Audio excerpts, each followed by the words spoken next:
Hi, I'm Nancy Nabilsi, a Senior Application Scientist at Roche. FFPE samples can be pretty challenging because the formalin fixation process can be incredibly damaging to nucleic acid.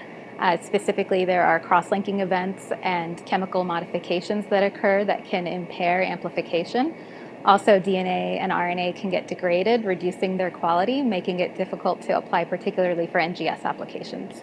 Generally, the first step in any RNA-seq experiment is to remove the ribosomal RNA content. This can be achieved in one of two methods, either mRNA capture or specifically binding and depleting the ribosomal content. With FFPE samples, because there is degradation and we don't expect the poly-A tail to be intact, it's recommended to do the ribosomal depletion approach. If you use mRNA capture, which depends on the poly-A tail, you will invoke a significant 3' bias to your data. Also, because the RNA extractions from different FFPE tissues can be highly variable, it's incredibly important to QC your input sample, not just for quantity, but also for quality. Based on your sample quality, you might make some changes to the RNA-seq workflow to improve performance. So the goal of RNA-seq library construction is to convert the most unique molecules from your sample into sequenceable library fragments. But this must be done and balanced out to where you minimize the formation of adapter dimers.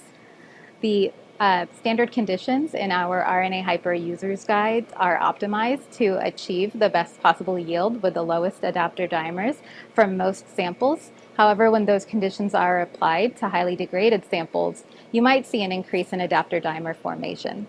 This can be mitigated simply by doing another library cleanup to remove the adapter dimers, or we can make changes and optimize the workflow to prevent them from forming to begin with.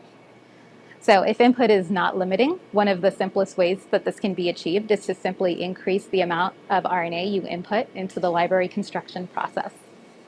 If RNA input is limited, you can tune other variables like reducing the adapter concentration and relaxing the post-ligation cleanup ratios. We do have an application note available where we specifically look at working with degraded RNA samples for RNA-seq library prep. In the app note, we show data from optimization experiments where we've titrated the adapter concentration as well as the post-ligation bead cleanup ratios to achieve better performance for poorer quality samples. We also show some high-level sequencing data to help show how sample quality impacts overall sequencing data expectations. So a good question is it even worth it to sequence or prepare RNA-seq libraries from FFPE samples, specifically highly degraded ones? This really depends on what the goals of your research are, but generally speaking, yes, we can get a lot of information even from degraded FFPE samples. There have been a lot of studies comparing gene expression data between FFPE and fresh frozen samples, and the concordance is generally above 90%. We also show in our application note that even with a very low quality RNA sample, the reproducibility between technical replicates was phenomenal, indicating that you can have confidence in the data generated from this challenging sample type.